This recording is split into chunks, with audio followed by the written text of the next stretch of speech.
Nesse vídeo eu vou mostrar para você quais são as melhores técnicas de acordo com a ciência para que você possa aprender melhor e mais rápido. E além disso eu vou mostrar para você 5 dicas essenciais da neurociência para que você possa potencializar o seu estudo, para que você possa não só estudar de maneira melhor, mas também lembrar de tudo aquilo que você estudou. E para quem não me conhece, meu nome é Gustavo, sou criador de todo o conteúdo aqui do canal Faculdade da Vida e posto 2 vídeos novos por semana. Então já deixa o like, se inscreve aqui no canal e ativa o sininho porque é de graça, me ajuda demais e não leva nem 5 segundos para você, tá bom? Então, sem mais enrolação, bora aprender! Bom, pra gente começar falando quais são as piores e melhores técnicas de estudo, eu não posso trazer essa informação com base na minha única opinião e experiência. Por isso eu trouxe para você uma pesquisa publicada na revista Psychological Science, que hoje é uma das maiores revistas científicas do mundo. Então aqui você vai ter um conhecimento realmente profundo e embasado. Basicamente o que essa pesquisa fez foi selecionar as 10 técnicas mais utilizadas pelas pessoas e analisou vários critérios para determinar a eficiência de cada uma delas. Então, algumas dos critérios que foram utilizados foi, por exemplo,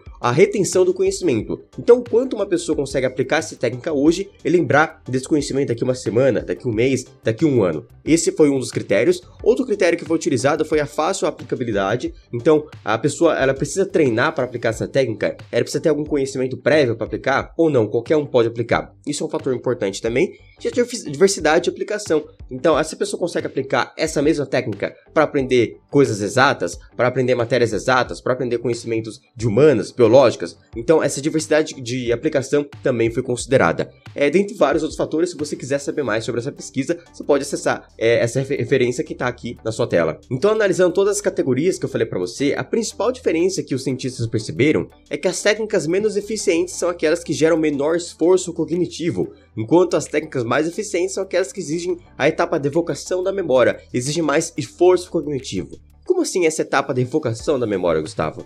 A gente precisa entender que a memória, na verdade, ao contrário do que muitas pessoas imaginam, não é um baú onde você vai colocando conhecimentos, fatos, lembranças, coisas que você viveu e depois quando você precisar você simplesmente pega essas memórias e elas vão sair perfeitas dali. Não é assim que funciona. Basicamente a memória, do ponto de vista neurocientífico, de maneira simplificada, é claro, é como se fosse uma função cognitiva, onde você vai ter a aquisição daquele conhecimento, daquele fato, daquela informação, você vai processar aquilo e você vai ter a evocação quando necessário. Então, a gente entende hoje que cada vez que você evoca uma informação, cada vez que você retém essa informação e você evoca ela, você reforça esse conhecimento, você reforça esse fato, esse aprendizado. É claro que ele pode ser distorcido ao longo do tempo, mas quanto mais você aprende aquilo, quanto mais você reforça aquilo, maior tende a ser o seu aprendizado, sua retenção e melhor será a sua evocação daquela informação. Então, a gente entendeu aqui que as técnicas menos eficientes são aquelas que não exigem tanto esforço cognitivo, não exigem tanto que você lembre daquele conhecimento, não exigem tanto que você libere essa informação, que você evoque essa informação. Já as técnicas mais eficientes são aquelas que esforçam e geram um esforço para que você possa sempre estar evocando essa informação. Quanto mais você evoca aquele conhecimento, melhor será o seu aprendizado, tá? Então, essa é a principal diferença que você vai ver dessas técnicas que eu vou te mostrar agora. Então, começando a falar das piores técnicas primeiro, eu quero que você imagine uma sala de aula que você pode ter estudado no seu ensino fundamental, no seu ensino médio ou na faculdade. Eu quero que você imagine como que as pessoas costumam estudar. Se você reparar um pouquinho, você vai perceber que as pessoas costumam utilizar 3 técnicas principais, tá? As pessoas, elas gostam muito de grifar aquilo que elas estão vendo. Então, você vai ver algumas pessoas grifando alguns trechos, outras pessoas pintando o caderno inteiro, outras pessoas pegando um livro e grifando as frases mais importantes. Você vai ver pessoas também fazendo resumos transcritos.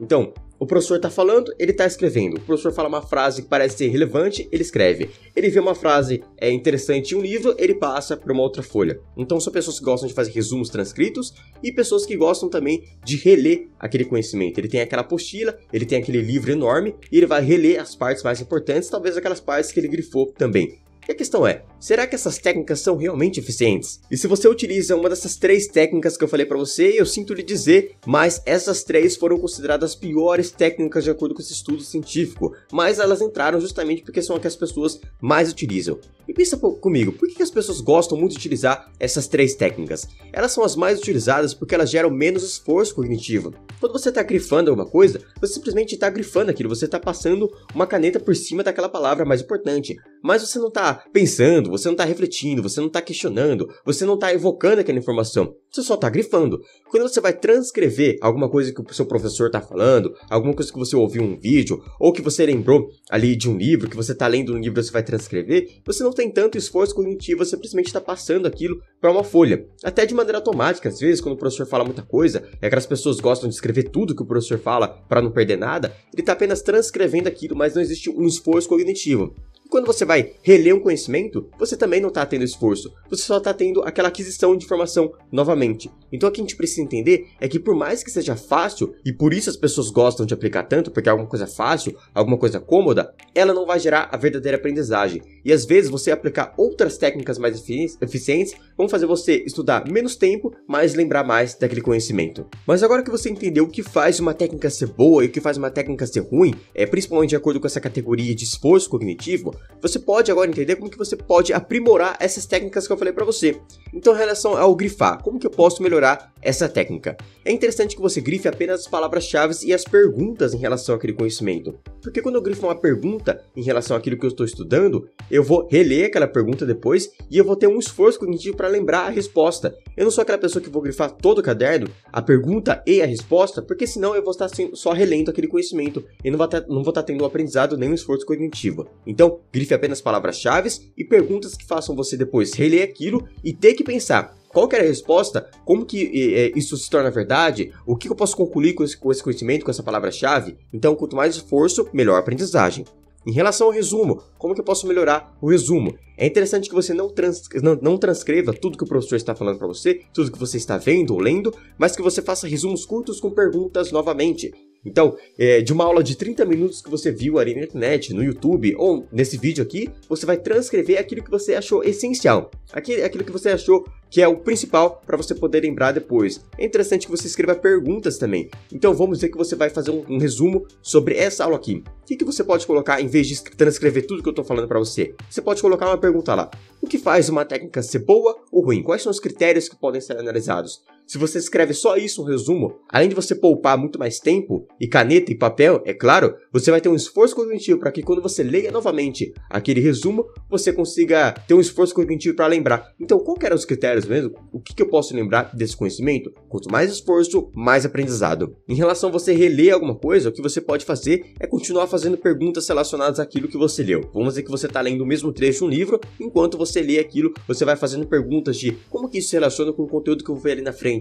Como isso se relaciona com aquilo que eu já sei? Isso também vai te ajudar bastante, tá? Mas, em geral, essas são técnicas que não são tão boas assim. Então, vamos ver agora quais são as melhores técnicas de acordo com esse estudo científico. Agora que olhando para as técnicas medianas e avançadas de acordo com o estudo, e você deve ter percebido que eu não falei 10 técnicas para você, eu falei as principais, mas se você quiser ver quais são todas as 10 técnicas, você pode acessar aquele estudo científico. Eu quero mostrar para vocês as principais que são mais utilizadas no nosso dia a dia, principalmente na rotina do brasileiro, tá? Então, as melhores técnicas que foram consideradas de acordo com esse estudo foi primeiro o interrogatório explicativo. O que seria isso? Consiste em você perguntar a razão por trás daquilo que você está estudando, deixando uma informação mais consolidada e não simplesmente largada, não uma informação isolada de tudo aquilo que você sabe.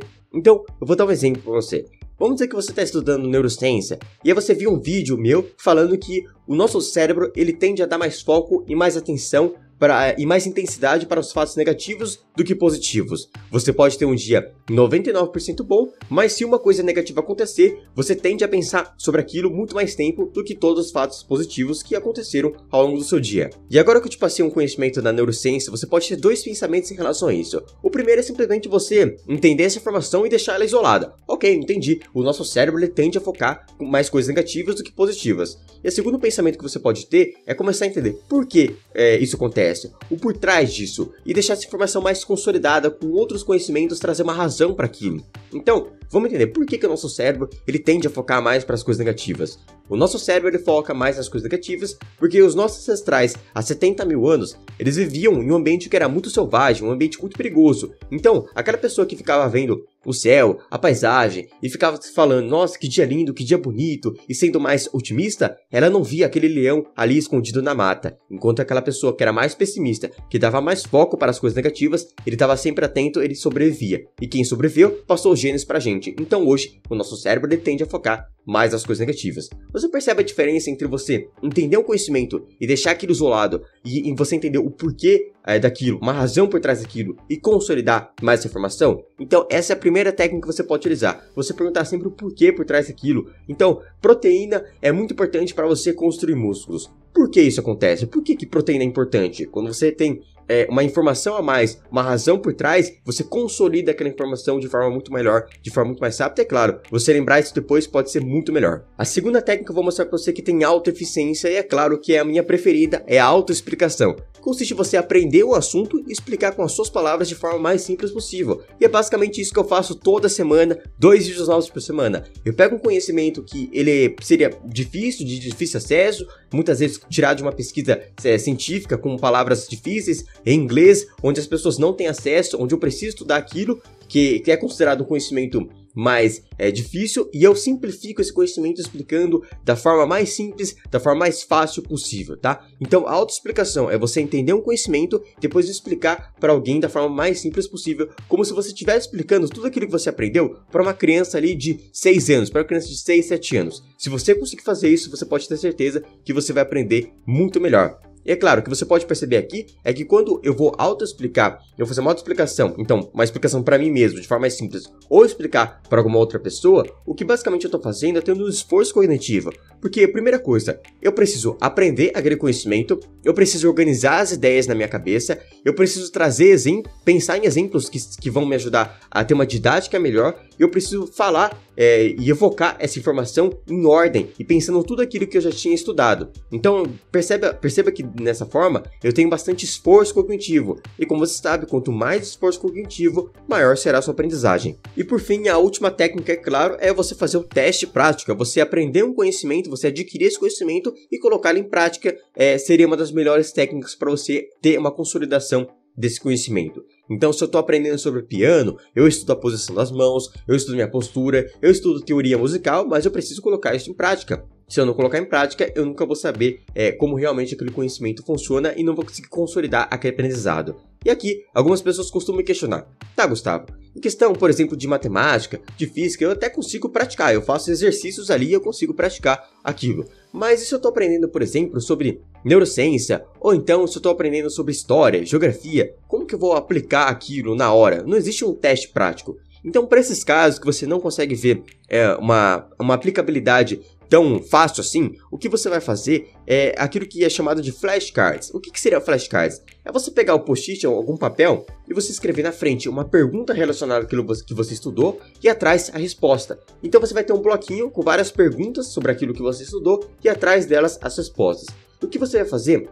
é você embaralhar aquele bloquinho e tirar uma pergunta de cada vez. Então você vai ler aquela pergunta e tentar responder, depois vai verificar se você acertou a resposta, certo? Então, dessa forma, os cientistas entenderam que você também está aplicando aquele conhecimento, tá? Então, se tiver uma aplicação fácil, você aplique. Se você entender que não existe uma aplicabilidade tão fácil, você faça os flashcards, que também vai ser muito útil. E depois de aplicar essas técnicas de estudo, as pessoas costumam me falar assim: ah, Gustavo, isso aqui que você me falou, eu já tinha visto uma imagem que é considerada pirâmide de aprendizagem, onde a gente tem ali ler, escutar, ver, escutar, conversar, praticar e ensinar os outros. Isso eu já tinha visto. Mas eu quero que você entenda uma coisa. Se você já viu essa pirâmide, ou se você nunca viu, deixa eu explicar para ela rapidinho para você entender. Basicamente, o que essa pirâmide vai dizer pra gente, essa pirâmide que é muito conhecida por aí, que alguns professores divulgam, alguns treinadores divulgam, ela diz basicamente que se eu ler um conhecimento hoje, daqui uma semana mais ou menos, eu vou reter 10% daquilo que eu li. Se eu escutar, 20%. Se eu ver, 30%. E se eu ensinar os outros, 95%.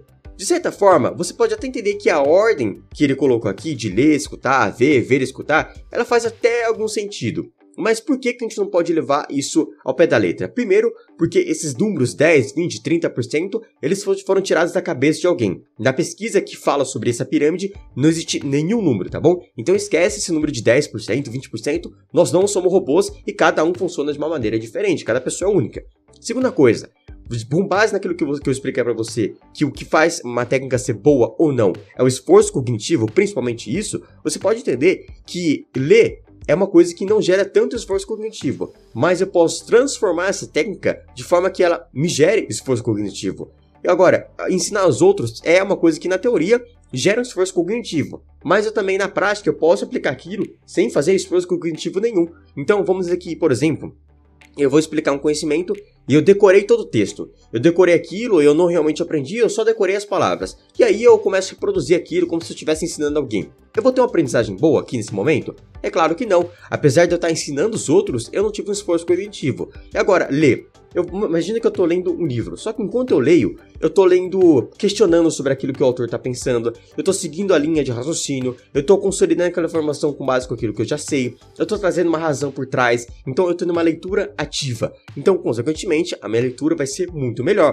Entenda então que essa ordem aqui, ela pode até fazer algum sentido, mas que a gente pode pegar todas essas técnicas aqui e aprimorar elas, ou então deixar elas menos eficientes, como eu mostrei para você no caso de você ensinar os outros, tá? Então se em algum momento, algum outro treinador, alguma outra pessoa falar para você que essa pirâmide é exatamente assim, e que você precisa sempre ensinar os outros, essa pessoa, ela não entendeu muito bem o que essa pesquisa está dizendo, tá bom? Agora para você que quer ir além, quer potencializar ainda mais o seu estudo, fica comigo que eu vou mostrar para você 5 dicas essenciais, tá? Então, a primeira dica é repetição intermitente. A gente precisa entender que a gente só vai aprender um conhecimento conforme a gente tiver o esforço cognitivo de evocar aquela informação, como eu já disse para você. Quanto mais você repete aquele conhecimento, mais consolidada fica aquela informação. Só que as pessoas costumam fazer o seguinte, elas vão estudar para uma prova que vai ter na sexta-feira. Então ela estuda segunda-feira o dia inteiro, ela estuda terça-feira o dia inteiro, quarta-feira o dia inteiro, ou às vezes só 2 dias antes o dia inteiro e depois nunca mais vê. O que acontece nesse momento é que a pessoa não vai ter uma repetição realmente eficiente para lembrar desse conhecimento daqui uma semana, daqui um mês, ela esquece muito rápido disso. Então se você quer realmente lembrar de alguma coisa, você tem que fazer uma repetição intermitente. Eu estudo 2 horas hoje, passa 2 dias, eu estudo mais 2 horas. E depois eu estudo semana que vem, depois eu estudo mês que vem, mas estou sempre repetindo esse conhecimento, como eu faço aqui no canal. Muitas vezes eu repito uma informação porque isso me ajuda a lembrar desse conhecimento, mas também ajuda as pessoas que estão chegando novos inscritos aqui a entender sobre aquele conteúdo, tá? Então repetição intermitente é muito mais eficiente.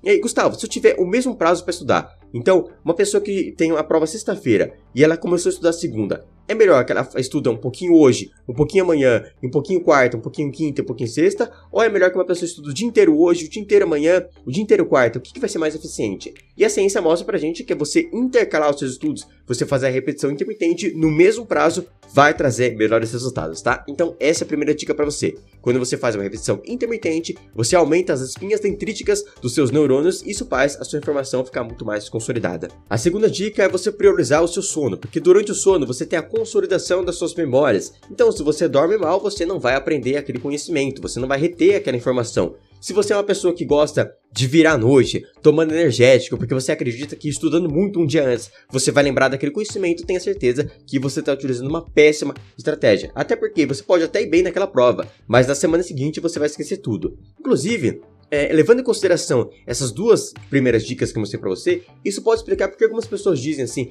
ah, Gustavo, eu não consigo aprender inglês, eu já estudo inglês há 10 anos, eu não consigo aprender. Por que essa pessoa não consegue aprender? Primeiro, ela estuda inglês só ali na segunda e na quinta, por exemplo. E ela estuda muito pouco tempo, ela vai ali na aula, ela estuda 1 horinha e depois, ao longo do dia dela, na terça, na quarta, na sexta, no sábado, ela não fala mais inglês. Então ela não tem essa repetição constante daquele conhecimento. Então na segunda ela aprende alguma coisa, nunca mais ela vê aquilo. Quinta ela aprende uma coisa nova e nunca mais vê aquilo.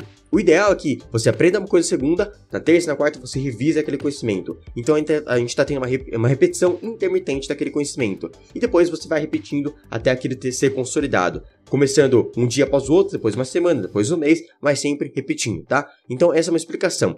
Outra coisa que eu falei para você é de você priorizar o sono. Então, o que você precisa se atentar para ter uma boa consolidação das memórias durante o seu sono?